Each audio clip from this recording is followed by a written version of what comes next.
லிஸ்ட்ல இருக்க எலமெண்ட்ஸை for loop and if conditions use பண்ணி லாஜிக் எழுதுறதுக்கு லாஸ்ட் வீடியோவில் பார்த்தோம். ஸோ அதோட கண்டினியூவேஷன்.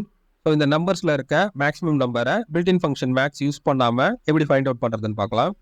ஃபர்ஸ்ட் ஒரு வேரியபிளில் 0ன்ற வேல்யூ அசைன் பண்ணி வச்சிடலாம். n = 0. அடுத்து ஃபார் லூப் ஓப்பன் பண்ணி ஒவ்வொரு எலமெண்ட்டாக எடுக்கும்போது அந்த எலமெண்ட் என்னை விட கிரேட்டராக இருந்தால் மட்டும் அந்த என்னோட வேல்யூவை அப்டேட் பண்ணிடணும். இந்த ஒரு லாஜிக் போட்டால் இந்த மேக்ஸிமம் நம்பரை ஃபைண்ட் அவுட் பண்ணிடலாம்.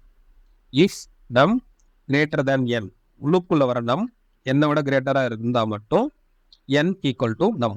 அந்த nன்ற வேரியபிளுக்கு இஃப் கண்டிஷன் சாட்டிஸ்ஃபை ஆகின அந்த நம்ம அப்டேட் பண்ணு. It's on the code. Simple. So இந்த பிரிண்ட் ஸ்டேட்மெண்ட்டை லூப்புக்கு வெளியே இல்லாமல் லூப்புக்குள்ள இஃப் கண்டிஷனில் போட்டு பார்க்கலாம். ஸோ 1 by 1 என்னென்ன நம்பர் அப்டேட் ஆகுதுன்றதை நீங்கள் பார்க்கலாம். It's on the code.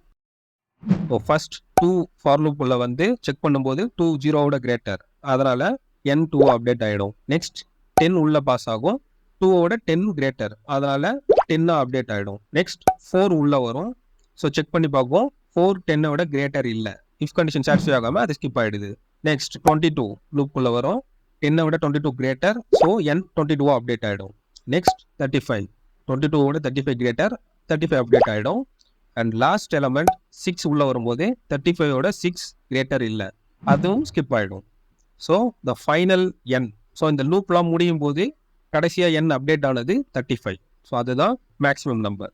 So இந்த மாதிரி லிஸ்ட்டில் நேம்ஸ், நம்பர்ஸ், இந்த மாதிரி மல்டிபிள் டேட்டாஸை உள்ள வச்சு நீங்களாவே அதை ஒரு டாஸ்க் அசைன் பண்ணி லாஜிக்ஸ் இந்த மாதிரி எழுதி ட்ரை பண்ணுங்க. ஃபார் லூப் யூஸ் பண்ணணும் அண்ட் இஃப் கண்டிஷன்ஸ் யூஸ் பண்ணி. நீங்கள் இப்போ தான் பேசிக்ஸ் கற்றுக்கிட்டு ஒரு இன்டர்மீடியட் லெவலில் இருக்கிறீங்கன்னா ஒயில் லூப்லாம் நீங்கள் டச் பண்ணவே தேவையில்ல. ஸோ நீங்கள் ஃபார் லூப் மட்டுமே நீங்கள் ப்ராக்டிஸ் பண்ணுங்கள். ஒவ்வொரு எலமெண்ட்டாக எடுத்து அந்த ஒவ்வொரு எலமெண்ட்டையும் வேலிடேட் பண்ண ப்ராக்டிஸ் பண்ணணும். ஸோ நெக்ஸ்ட் வீடியோவில் டிக்ஷனரியில் இருக்க டேட்டாஸை வேலிடேட் பண்ணுறதுக்கான ப்ராக்டிஸை பார்க்கலாம்.